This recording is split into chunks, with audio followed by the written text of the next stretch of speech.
नमस्ते दोस्तों, और आज हम आपको बताएंगे एक ऐसी अविश्वसनीय कहानी के बारे में जो आपको सोचने पर मजबूर कर देगी कि एक अकेला व्यक्ति एक पूरे सिस्टम को कैसे हिला सकता है।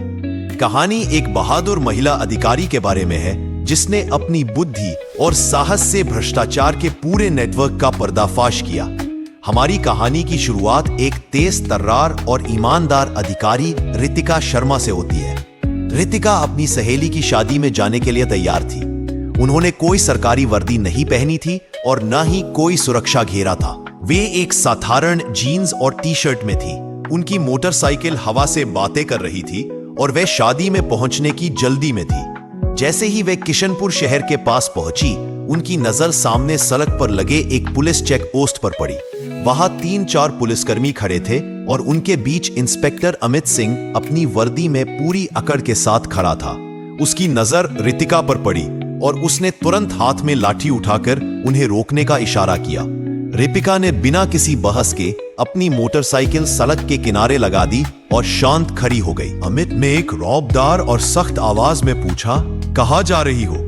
रितिका ने बहुत ही शांत और मधुर स्वर में जवाब दिया, एक सहेली की शादी है, वही जा रही हूं। अमित ने उन्हें सिर से पांव तक घूरा। वह 28 साल की एक खूबसूरत महिला थी। अमित हंसते हुए बोला, अच्छा, सहेली की शादी में खाना खाने जा रही हो, लेकिन हेलमेट क्या तुम्हारे बाप ने पहनना था? क्यों नहीं पहना? और ये बाइक भी बहुत तेज चला रही थी। चलो, अब चालान कटेगा। यह कहते हुए उसने अपनी जेब से चालान की पर्ची निकालनी शुरू कर दी। रितिका समझ गई कि उसकी नीयत ठीक है नहीं है और यह सब एक बहाना है। उन्होंने कहा, सर, मैंने कोई कानून नहीं तोड़ा है। ओ मैडम, हमें कानून मत सिखाओ, अमित झल्लाकर बोला। उसने पास खड़े एक कांस्टेबल की तरफ देखा और फिर रितिका की ओर मुड़कर कहा, इसे सबक सिखाना होगा। अचानक अमित ने अपना हाथ उठाया और रितिका के गाल पर जोर से एक थप्पड़ मारा। बहुत सवाल कर रही है, जब पुलिस कुछ कहे तो चुपचाप मान लेना चाहिए, वह गुस्से में बोला। रितिका का सिर एक पल के लिए घूम गया, लेकिन उन्होंने तुरंत खुद को संभाल लिया। उनकी आंखों में गुस्सा साफ झलक रहा था। अमित हंसते हुए बोला, अभी भी इसकी आंखों में घमंड है। ऐसे कितनों को ठीक कर चुका हूं, इसे अच्छी तरह से सबक सिखाना होगा। एक कांस्टेबल आगे आया और बोला, सर, इसे थाने ले चलते हैं, वहीं इसका इलाज होगा। तब समझेगी कि पुलिस से कैसे बात की जाती है। फिर एक और कांस्टेबल ने रितिका का हाथ पकड़कर खींचते हुए कहा, चलो गाड़ी में बैठो। रितिका ने झटके से अपना हाथ छुड़ाया और गुस्से में बोली, हाथ लगाने की कोशिश मत करना, वरना अंजाम अच्छा नहीं होगा। इंस्पेक्टर अमित और भड़क गया। उसने एक और कांस्टेबल से कहा, देखो इसका घमंड। कांस्टेबल आगे बढ़ा और रितिका के बाल पकड़कर खींचने लगा। रितिका दर्द से कराह उठी। फिर भी उन्होंने अब तक अपनी असली पहचान नहीं बताई थी। वह देखना चाहती थी कि यह लोग कितनी नीचता तक जा सकते हैं। इसी बीच एक पुलिसकर्मी ने गुस्से में उनकी बाइक पर लाठी मार दी और ऊंची आवाज में बोला, बड़ी आई साधु बनने वाली, अब तुझे खिलौना बनाकर खेलेंगे। रितिका शर्मा अब अच्छे से समझ चुकी थी कि उनके साथ क्या होने वाला है। इंस्पेक्टर की आंखों में गुस्सा भरा था। वह जोर से चिल्लाया, तेरे जैसे कई होशियार देखे हैं, पुलिस से पंगा लेगी, आज मजा चखाएंगे। चलो इसे थाने ले चलते हैं, वहां समझ में आ जाएगा। इस समय भी रितिका शर्मा चुप थी। वह अब भी अपनी पहचान उजागर करने की कोई कोशिश नहीं कर रही थी।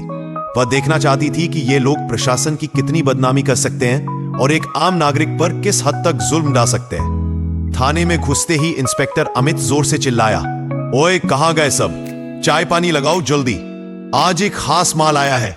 रितिका शर्मा अब भी कुछ नहीं बोली, बस थाने की दीवारों को देखती रही।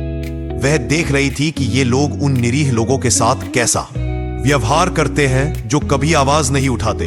तभी एक कांस्टेबल इंस्पेक्टर अमित की ओर झुककर फुसफुसाया, क्या केस है सर?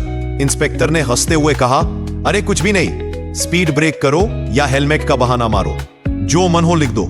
बस अनवर करना है और इसका घमंड तोड़ना है, ज्यादा सवाल मत कर। रितिका सब कुछ सुन रही थी, लेकिन उनकी आंखें अब भी चुप थी, मानो वह चाहती थी कि पुलिस की यह गिरावट खुद उनके ही मुंह से उजागर हो। इंस्पेक्टर कुर्सी पर बैठा हाथ में पेन लिया और टेबल पर घुमाने लगा। फिर रितिका की ओर देखकर पूछा, नाम क्या है, कहाँ रहती है, किसकी बेटी है? रितिका चुप रही। फिर इंस्पेक्टर बोला, सुनाई नहीं देता, नाम क्या है तेरा? लेकिन रितिका की चुप्पी अब भी पत्थर की दीवार जैसी अडिग थी।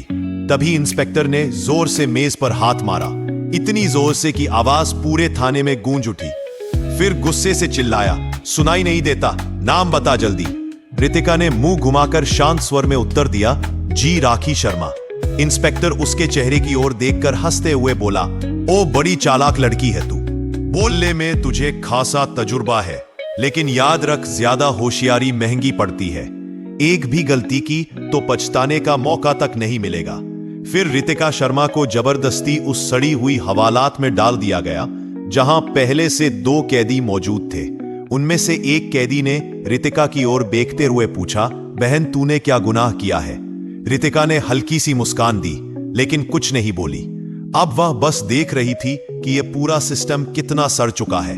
अगर एक अधिकारी को बिना वजह अंदर किया जा सकता है तो आम आदमी की हालत तो सोच पाना भी मुश्किल है। उधर इंस्पेक्टर अमित सिंह एक झूठी रिपोर्ट बना रहा था। उसने आदेश दिया, इसके ऊपर चोरी और ब्लैकमेलिंग का केस ठोक दो, और फाइल पर हाथ मारते हुए बोला, चलो जल्दी। एक कांस्टेबल ने हिचकते हुए पूछा, लेकिन सर बिना सबूत? अमित हंसते हुए बोला, इस थाने में सबूत लाए नहीं जाते, बनाए जाते हैं। कुछ देर बाद एक कांस्टेबल कोठरी में आया और रितिका के कंधे पर जोर से हाथ मारा। तभी इंस्पेक्टर अमित सिंह ने भी हाथ उठाया ही था कि तभी दरवाजे पर एक भारी कड़क आवाज गूंजी, रुको। सभी लोग घूमकर दरवाजे की ओर देखने लगे। वहां सीनियर इंस्पेक्टर विजय वर्मा खड़ा था। उसकी छवि बाकी अफसरों से कुछ बेहतर मानी जाती थी। वह अंदर झांका और महिला की हालत देखकर उसके माथे पर बल पड़ गया। उसने सख्त स्वर में पूछा, यह सब क्या हो रहा है? अमित हंसते हुए बोला, सर एक सड़क की औरत ज्यादा अकड़ दिखा रही थी, सबक सिखा रहा हूं। विजय ने रितिका को ध्यान से देखा। इनका व्यवहार किसी आम महिला जैसा नहीं लग रहा था। उसने पूछा, इसका अपराध क्या है? अमित थोड़ा घबरा गया और बोला, अब सर चेकिंग में बदतमीजी कर रही थी। अब विजय को शक होने लगा। उसने रितिका से सीधे पूछा, तुम्हारा नाम क्या है? रितिका फिर भी चुप रही। अमित हंसते हुए बोला, देखिए सर, नाम भी नहीं बता रही है। अब विजय पूरी तरह सतर्क हो गया।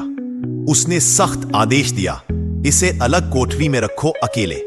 अमित चौंक गया, लेकिन सर, विजय ने कठोरता से कहा, मैं खुद इसके पास रहूंगा। उसके आदेश पर रितिका को एक और अलग कोठरी में ले जाकर बंद किया गया। वह कोठरी पहले वाली से भी ज्यादा बदबूदार और अंधेरी थी। रितिका ने चारों ओर नजर दौड़ाई। अब वह इस सड़े गले सिस्टम का असली चेहरा और भी करीब से देख रही थी। इसी बीच एक कांस्टेबल दौड़ते हुए आया और बोला, सर बाहर एक बड़ी गाड़ी खड़ी है। अमित चौंक गया, पूछा, कौन सी गाड़ी? कांस्टेबल घबराते हुए बोला, सर सरकारी गाड़ी। अमित तुरंत बाहर गया। गाड़ी के अंदर झांकते ही उसके होश उड़ गए। वो भागकर वापस आया और धीमी आवाज में बोला, सर। अमित झुंझल कर बोला, क्या हुआ, कौन आया है? कांस्टेबल कांपते हुए बोला, सर कमिश्नर साहब आए हैं। अमित का चेहरा पीला पड़ गया। विजय वर्मा भी सतर्क हो गया। अब मामला सीधे ऊपर तक पहुंच चुका था। कमिश्नर साहब थाने में दाखिल हुए। उनकी आंखों में गुस्सा साफ झलक रहा था। उन्होंने अमित की ओर देखकर सख्त स्वर में पूछा, इंस्पेक्टर अमित, यह क्या तमाशा चल रहा है यहां? अमित घबरा गया और बोला, कुछ नहीं सर, एक छोटा सा केस है बस। कमिश्नर साहब ने टेबल से फाइल उठाई और ध्यान से पढ़ने लगे। उनके माथे पर शिकन आ गई।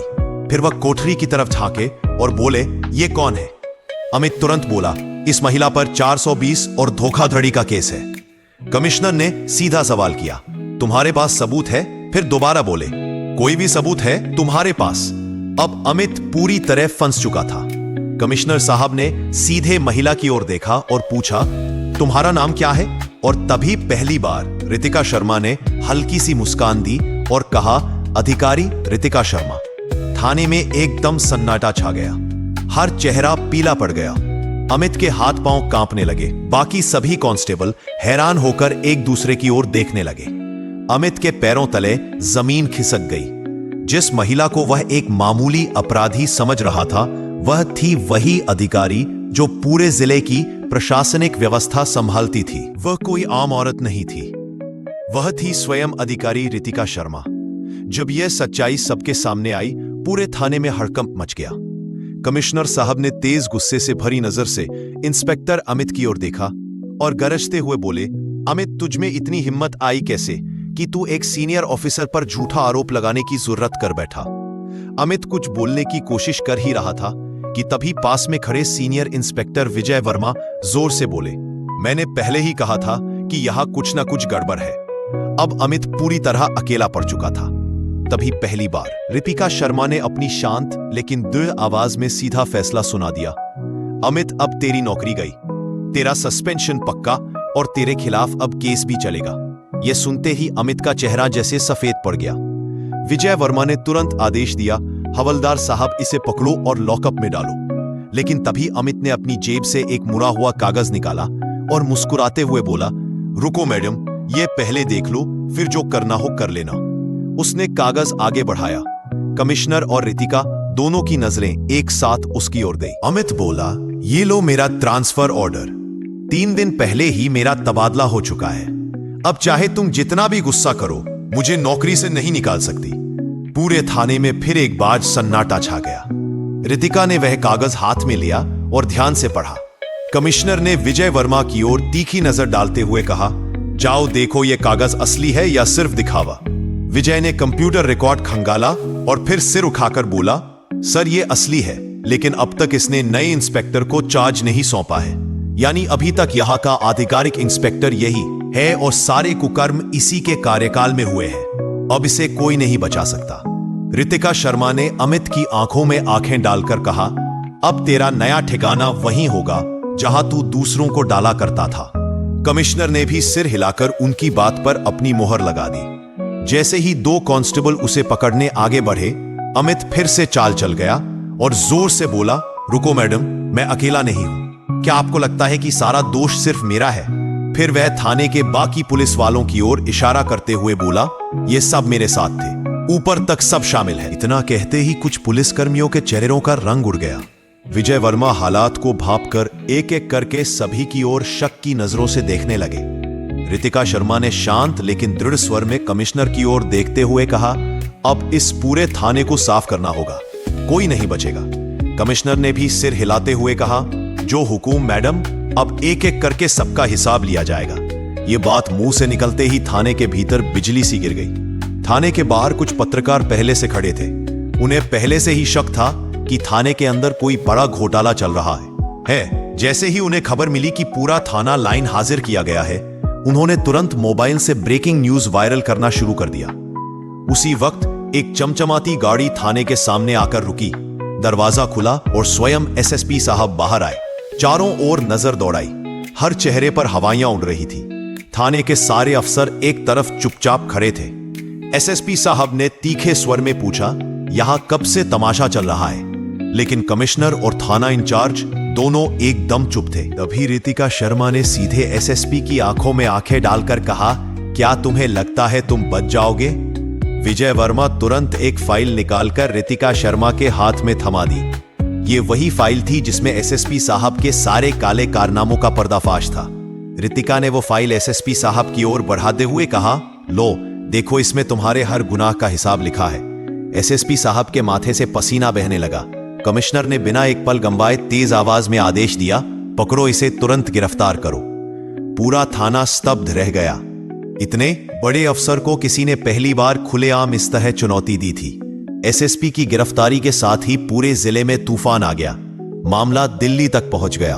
मुख्यमंत्री तक खबर पहुंच चुकी थी और वहां से सीधे आदेश आया कि जिले में जितने भी अफसर मिलकर गड़बड़ कर रहे थे, सबको गिरफ्तार करो।